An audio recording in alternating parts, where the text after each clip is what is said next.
ఎంతసేపు వెయిట్ చేయాలి మీకోసం మేము? ఇందులో నేను క్యారెక్టర్ చేయలే, ఒక సాంగ్ చేశా. అది కూడా ఏం చెప్పారు డైరెక్టర్ నాకు, సార్ ప్రమోషన్ సాంగ్ మీరు చేయాలండి అన్నారు. సో ముందు మీరు రావాలి, మీ సీనియర్స్ కదా. అవును సార్. Sorry sir. ఓహో, అర్థమైంది ఎందుకు లేట్గా వచ్చారు. బజ్జీ తిట్టడానికి తీసుకెళ్ళావా? అవును సార్, బజ్జీ అడిగింది సార్. బజ్జీ అడిగిందా? కానీ చీజ్ బజ్జీ మాత్రం ఇప్పించలేదు సార్. చీజ్ బజ్జీ మాత్రం ఇప్పించలేదు. ఇప్పించలేదా? ఓకే. సో మళ్ళీ ఉగాది వస్తుంది. అసలు ఏంటి ఈ సినిమా, ఏంటి అసలు? బాబు ఎవరు? నువ్వేనా బాబు? బాబు నేనే సార్. ఈమె పాప సార్, నాకంటే బజ్జీ పాప. సో మా టైటిల్ వచ్చేసి బాబు #1 బుల్షిట్ గాయ్. బుల్షిట్ గాయ్ ఇంకోటి ఉన్నాడు సార్, అంటే సినిమా చూస్తే మీకు తెలుస్తుంది. ఓకే, అంటే ఎందుకు ఈ టైటిల్ పెట్టాల్సి వచ్చింది? నీకేమని చెప్పారా పోనీ డైరెక్టర్? తెలుసు సార్ మీ ఇద్దరికి. నీకేమని చెప్పారా? చెప్పు కుషిత, నీకేమని చెప్పారా? అంటే ఇప్పుడే చెప్పేస్తే రివీల్ అయిపోద్దని నేను చెప్పట్లేదు. చెప్పట్లేదా? టైటిల్లోనే ఉంది సార్. మజా. ఓహో, మెయిన్ మ్యాటర్ దాంట్లో ఉందంటావు. ఓకే, అదే చూస్తే తెలుస్తుంది మొత్తం ఏదో ఫ్యామిలీ వలస ఎక్కడికి వెళ్తున్నట్టు. సో అలాగే మీ ఇద్దరు కెమిస్ట్రీ కూడా చాలా బాగుంది. Thank you sir.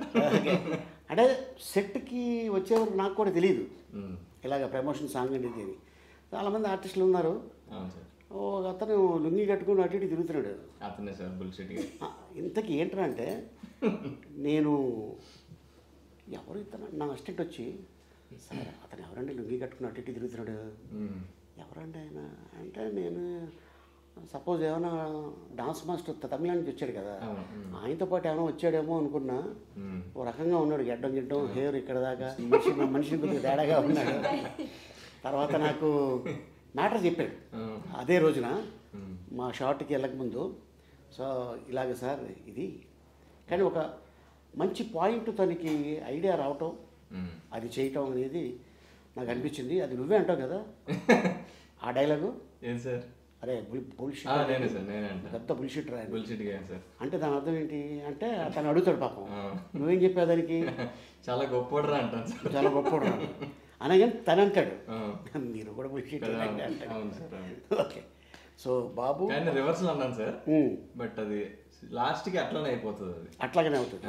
Okay, first తేడాగా అంటాను నేను, బట్ చివరికి వచ్చేసి మంచి గొప్పోడు, ఆ మంచి మీనింగ్ వచ్చేస్తుంది. ఈ బాబు బుల్షిట్ గై ఈ పాట 1 మిలియన్. అవును సార్. ఆడియన్స్కి థ్యాంక్స్ చెప్తాం first. Thank you so much. ఎందుకంటే ఒక సినిమా హిట్ చేయాలన్నా, ఒక హీరోని ప్రమోట్ చేయాలన్నా, ఒక డైరెక్టర్ని ప్రమోట్ చేయాలన్నా, ఒక బ్యానర్ని కానీ ఒక నిర్మాతని కానీ ప్రమోట్ చేయాలన్నా మెయిన్ వాళ్ళే. Correct sir. వాళ్ళు ఏంది మనం లేవు. సో అట్లాగా వాళ్ళకి థ్యాంక్స్ చెప్పాలి. Thank you so much. చాలా పెద్ద థ్యాంక్స్. దేనికి? మా సాంగ్లో మీరు చేసినందుకు అన్ని వ్యూస్ వచ్చేసారు. అయ్య బాబాయ్, అంతేనే కదా. అలా కాదు, ఇదంతా టీం వర్క్ అనాలి. నేను ఎప్పుడు అదే చెప్తా, నేను అనుకోకూడదు ఇండస్ట్రీలో, మనం అనుకుంటే బాగుంటుంది లైఫ్ మంది. సో అట్లాగా ఎలా అనిపించింది నీకు? మీతో యాక్ట్ చేయడం చాలా మంచిగా అనిపించింది సార్ ఆ రోజు. ఫస్ట్ టైం మిమ్మల్ని చిన్నప్పటి నుంచి నేను చూశాను చాలా సినిమాల్లో. నాకు మీ కామెడీ టైమింగ్ చాలా ఇష్టం. నేను కొన్ని క్వశ్చన్స్ కూడా మిమ్మల్ని అడుగుదాం అనుకున్నా, తర్వాత ఇప్పుడు అడగమంటారు? అడుగు, దాచుకోవద్దు లోపల. ఓకే, సో యూజువల్లీ అమ్మాయిలందరూ మహేష్ బాబు ఫ్యాన్స్. మా బజ్జీ బాబు కూడా కొంచెం మహేష్ బాబు గారి ఫ్యానే. నేనేమో మా కళ్యాణ్ బాబు గారి ఫ్యాన్స్. మీరే బాబు గారి ఫ్యాన్స్? మీరు ఆప్షన్స్ ఇస్తా, మోహన్ బాబు గారా, వెంకటేష్ బాబా, మహేష్ బాబా, కళ్యాణ్ బాబా? నాకు బాబు మోహన్ ఫ్యాన్ని. రివర్స్లో చెప్పానా? Perfect sir. ఎందుకంటే మన ఇంట్లో జనరల్గా 2 అబ్బాయిలు ఉంటాయి, పెద్ద బాబు చిన్న బాబు అంటుంటారు. అదేమి బాబు అంటే ఇది కాదు. సో అట్టాగా వచ్చింది ఆ బాబుల్లో నుంచే ఈ బాబు, అంతే కదా? అవును సార్. నన్ను కూడా మా ఇంట్లో కళ్యాణ్ బాబు అని పిలుస్తారు సార్. అవునా? నా పేరు Arjun Kalyan. Okay sir. Okay, ఇంట్లో కళ్యాణ్ బాబు అని పిలుస్తారు. నేనేం పిలుస్తారు కుషిత మీ ఇంట్లో? బజ్జీ బాబు. బజ్జీ బాబా, అది మనకి ఖుషి. ఇంకంతేనా? అంతే సార్, ఖుషి. ఎంతమంది మీరు? నేను మా సిస్టర్ సార్ ఇద్దరు. నువ్వే పెద్దదానివా? ఓకే. ఆవిడేమంటారు? లిషి. లిషి. ఖుషి లిషి. ఓహో, అంత బాగుంది. మంచిగా ఇద్దరితో ఆపేశారు, లేకపోతే ఏదో లిచి అని పెట్టేవారేమో. పాప బాబు ఉంటే. ఓకే. సో నీకు ఎలా అనిపించింది కుషిత? మనం రాంబాణం చేసాం, అవును సార్. తర్వాత ఈ సినిమా చేసావు కదా నువ్వు హీరోయిన్. ఇది ముందే చేశాను. ఆ సినిమా కంటే ముందు ఈ సినిమా చేసావా? ఓకే. లాక్డౌన్లో చేసావు ఏంటి? లాక్డౌన్ 2 తర్వాత చేసాను. ఓకే. ఓకే. జస్ట్ అయింది, అప్పుడే వెళ్ళాం షూట్కి మంచిగా. మేబీ కొంచెం టైం అయ్యి వెళ్ళినట్టుంది. ఇప్పుడు ఇది మనం 22లో చేసాం. అది 22లో ఎంటర్ అయ్యాం, 22 స్టార్ట్ అయింది, 23లో ఫినిష్ చేసాం సినిమా. అంతే కదా. తర్వాత రిలీజ్ కూడా అప్పుడే అయింది. సాంగ్ కూడా కొంచెం తర్వాత చేసాం లాస్ట్ ఇయర్. ఓకే. కాకపోతే పోస్ట్ ప్రొడక్షన్ వచ్చేసి 3 లాంగ్వేజ్ లో చేశారు సార్, తమిళ్, కన్నడ, తెలుగు. నాకు చెప్పారు డైరెక్టర్ గారు, నాకు పాటలు కూడా వినిపించారు, తమిళ్, తెలుగు, కన్నడ చేస్తాం సార్, ఇది చాలా మంచి కథ కాబట్టి మేము ఇలాగా కొద్దిగా ఒక స్టెప్ ఎక్కువ తీసుకున్నాం. అండ్ నిర్మాత గారు కూడా బాగా సపోర్ట్ చేశారంట. అండ్ ఎక్కడ మీరు ఏమీ ఖర్చుకి వెనకాడద్దు, మీరు అనుకున్న కథకి మీరు ఏం చేస్తారో చేయండి అని చెప్పారు నాకు. అండ్ తర్వాత యాక్చువల్గా ఈ బాబు క్యారెక్టర్ని ఇంతకుముందు ఎవరన్నా అనుకున్నారు కదా డైరెక్టర్ గారు? తెలియదు సార్ నాకు. లేదా అంటే మీ క్యారెక్టర్ కాదు, ఇందులో ఒక బాబు బుల్షిట్ కై బాబు. అవును, ఆ బాబు క్యారెక్టర్ ఎవరన్నా అనుకున్నారు, వాళ్ళు ఒప్పుకోలేదంట. సో అంటే ఇంతకుముందు ఏమైనా యాక్ట్ చేసావా? చేశాను సార్, ముందు ఒక 2-3 మూవీస్ చేశాను సార్. ప్రేమం అని మూవీలో చిన్న క్యారెక్టర్ చేశాను, వరడు కాలంలో చేశాను. సెకండ్ లీడ్గా ప్లేబ్యాక్ అని ఒక సినిమా చేశాను, పెళ్లి కూతురు పార్టీ అని ఒకటి చేశాను. ఓకే. ఇంకా వెబ్ సిరీస్లు, షార్ట్ ఫిల్మ్లు, యూట్యూబ్లో కొంచెం బిగ్ బాస్ చేశాను sir last season. Okay. Dance show చేశాను, బీబీ జోడి అని. అట్లా సో అట్టగా అలా ఒక్కొక్క స్టెప్ పైకి ఎక్కుతా వచ్చాను సార్. ఇప్పుడు ఇది బాబు. ఓకే.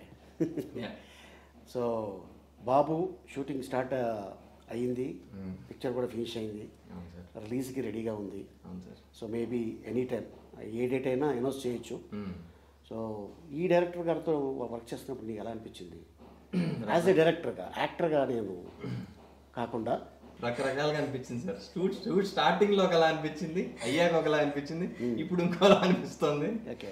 బట్ కష్టపడ్డారు సార్ టీం అంతా. అంటే ఆయననే కాదు, ద హోల్ టెక్నికల్ టీమ్, ఆ డిఓపి చాలా కష్టపడ్డారు సార్. ఆయన మాకు ఇంత మంచి అవుట్పుట్ రావడానికి ఆయనే మెయిన్ రీజన్ అని చెప్పగలను. మనీ గారు అని చెప్పేసి ఆయన అంతకుముందు 1-2 మూవీస్ చేశారు, సునీల్ గారితో సినిమా చేశారు, బట్టల రామస్వామి అని అలా. సో ఆయన చాలా బాగా వర్క్ చేశారు. అండ్ మా మ్యూజిక్ డైరెక్టర్ కూడా కొత్త అతను, పవన్ అనేసి, is new guy. First movie అనుకుంటా, చాలా మంచి ట్యూన్ మేము పాట చేసాం. ఫస్ట్ టైం మూవీ మ్యూజిక్ డైరెక్టర్లో ఉన్నాడు ఆయన. బీజిఎం కూడా చాలా మంచి బీజిఎం ఇచ్చాడు తను. అండ్ కొరియోగ్రాఫర్ వచ్చేసి హరికిరణ్ అని చెప్పేసి, ఆయన RRR లో ఎత్తర జెండా చేశారు ఆయన సింగిల్ గాడి సినిమా, అన్ని పాటలు ఆయనే. సో ఆయన కూడా చాలా అవుట్ స్టాండింగ్ వర్క్ చేశారు. So very happy with the team. Raju Sundaram assistant నేను చూసి ఎక్కడో చూసినట్టుందని నేను అన్నాను. చాలా ఆల్మోస్ట్ ఒక 5-6 ఇయర్స్ అవుతుంది తను చూసి నేను. అండ్ తను మంచి వర్క్, చాలా ఫాస్ట్గా వన్ డేలో అంత క్వాలిటీ అంతమందితో అది చేయడం మామూలు విషయం కాదు. And great. ఎస్. అండ్ అలాగే టెక్నీషియన్స్ కూడా మంచి టెక్నీషియన్స్. అంటే చాలా రేర్గా మనకి సినిమాలు వస్తాయి. అంటే మనం ఈ సినిమాలో మన పార్ట్ ఏంటి, మనం సిన్సియర్గా వర్క్ చేస్తాం. ఇక హిట్ అనేది ఇంకా ప్రేక్షకుల చేతిలో ఉంటుంది. డెఫినెట్గా సినిమా బాగుంటే డెఫినెట్గా ఎప్పుడు మన వెంటే ఉంటారండి. అండ్ సో కుషిత, నీకు ఇదేనో సినిమా? ఇదే నా ఫస్ట్ డెబ్యూ సార్. డెబ్యూ. దీని తర్వాత మన రామబాణం చేసాం, దీనికి ముందు ఆల్బమ్ సాంగ్స్, షార్ట్ ఫిలిమ్స్, ఇప్పుడు కన్నడలో, తమిళ్లో చేస్తున్నాం సార్. ఓకే. అండ్ హీరోయిన్గా. Very good. సో ఎలా అనిపించింది? అంటే నీ సినిమానే, ఫస్ట్ సినిమానే debut, Telugu, Kannada, multi language, ఇంకా హ్యాపీ. సాంగ్లో చేసాం అంతే కదా. ఓకే. అంటే నాకు ఈ ఫస్ట్ యాక్టింగ్ కూడా అంత రాదు సార్, కానీ పాపం డైరెక్టర్ మంచిగా చెప్పించుకొని బాగా చేసుకున్నారు సార్. ఎంత కోపం వచ్చినా కంట్రోల్ చేసుకునేవారు. ఆయన కోపం ఎక్కువ కానీ చాలా మంచిగానే చూపిలేదు. అదే బాగా అనిపించింది సార్. మూవీ కూడా అంత బాగా వచ్చింది. హ్యాపీ. సో ఈ షూటింగ్ టైంలో మీ అమ్మగారు వచ్చేవారు మీతో పాటు? వచ్చింది సార్. ఓకే, తక్కువే కదా, very rare. Okay. So next ఇప్పుడు ఏం చేస్తున్నాం ప్రస్తుతానికి? ఇప్పుడైతే ఏం లేదు సార్.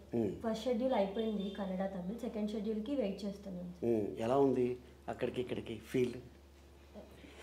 ఎందుకంటే మనం జనరల్గా నేను తెలుగు అమ్మాయిల్ని ఎక్కువ ఎంకరేజ్ చేస్తాను, తెలుగు భాష వచ్చిన అమ్మాయిల్ని హీరోయిన్గా రావాలి అని చెప్పి. మన వాళ్ళేమో ఇక్కడ అమ్మాయిలు హీరోయిన్లు దొరక్క బాంబే, అటు ఢిల్లీ అక్కడి నుంచి పిలుస్తూ వీళ్ళేమో బయటికి వెళ్ళి చేసుకుంటారు ఇక్కడ అవకాశాలు రాక. అక్కడ వాళ్ళకి ఇక్కడ నచ్చుతారు, ఇక్కడ వాళ్ళకి అక్కడ నచ్చుతారు, ఏం చెప్పలేం కదా. ఎందుకంటే ఇప్పుడు కళకి నో లాంగ్వేజ్, మ్యూజిక్కి నో లాంగ్వేజ్, అంతేగా. ఏ మ్యూజిక్ వేసినా ఎవరైనా డ్యాన్స్ చేస్తారు. ఇంకా చెప్పాలంటే మనం నిజంగా చాలా గ్రేట్. మన పాటల్ని ఫారిన్ కంట్రీలో కూడా డ్యాన్స్లు వేస్తున్నారు, వాళ్ళు లిప్పు సింకిస్తున్నారు, వాళ్ళు గొప్పవాళ్ళు నిజంగా. నిజమే, మన రీల్స్ కూడా చేస్తున్నారు అదర్ స్టేట్ వాళ్ళు. సో ఇది ఆల్మోస్ట్ బాబు పాట కూడా బుల్షిట్ గయ్యి, ఇది కూడా చాలా మంది నాకు పంపిస్తున్నారు. ఎందుకు మా చిన్న పాప బాబు అరే బాబు అని పాడుతూ ఉంటుంది. అంటే ఎందుకో అది యూట్యూబ్ చూస్తూ ఉంటుంది. ఏంటి అంత బాగా నచ్చిందంటే, లేదు నాన్న నాకు అది బాగా నచ్చింది, ముందుది క్యాచీగా ఉంది, అది నెంబర్ 1 బుల్షిట్ గయ్యి అంటుంది. ఏది మీతో ఒక రీల్ చేయాలని అడుగుతాను సార్ ఈ పాటకి. ఓకే, చేద్దాం. లాస్ట్లో చేద్దాం. ఆల్రెడీ మనం సాంగ్లో చేసావు, నువ్వు వచ్చావా? సాంగ్లో ఉన్నావా? లేదు సార్, అప్పుడు నాకు హెల్త్ బాగాలేదు సార్, నేను అదే ఫీల్ అయ్యా చూసాక, ఎందుకు చేయలేదా అని. మీ సిస్టర్ని పంపించాల్సింది ఇప్పుడు. నా బదులు వెళ్ళి చేసిరా? నాకంటే బాగుంటుంది, నాకంటే హైట్ ఎక్కువ. అవునా? ఓకే. ఒక అమ్మాయి ఇంకో అమ్మాయి పోయడం చాలా పెద్ద విషయం. సిస్టర్స్ ఓన్ సిస్టరే కదా. ఓకే, సో బాబు డెఫినెట్గా ఇది పెద్ద హిట్ అవ్వాలి. ఇట్లాంటి నిర్మాతలకి, మంచి నిర్మాతలకి హిట్ అయితే మళ్ళీ వీళ్ళు ఇమ్మీడియట్గా సినిమా తీస్తారు, టెక్నీషియన్స్ బాగుంటారు, ఆర్టిస్టులు బాగుంటారు. అండ్ అలాగే మ్యూజిక్ డైరెక్టర్ గారికి, కెమెరామెన్ గారికి, టెక్నీషియన్స్కి, ఇంకా దీంట్లో చాలామంది, ఇంకా మన భద్రం కూడా యాక్ట్ చేశాడు. అవును సార్. తర్వాత మన అప్పారావు, మన జబర్దస్త్ అప్పారావు. అవును. సో ఇట్లాగా చాలామంది, కొంతమంది నోన్ ఫేస్లు ఉన్నారు ఈ సినిమాలో. డెఫినెట్గా ఇది మళ్ళీ పెద్ద సక్సెస్ అయిన తర్వాత సక్సెస్ మీట్లో మెయిన్ బుల్షిట్ గే ఉన్నాడు కదా, ఆ గైతో కూర్చుందాం. Okay, so all the best మీ ఇద్దరికి. Thank you sir. Thank you.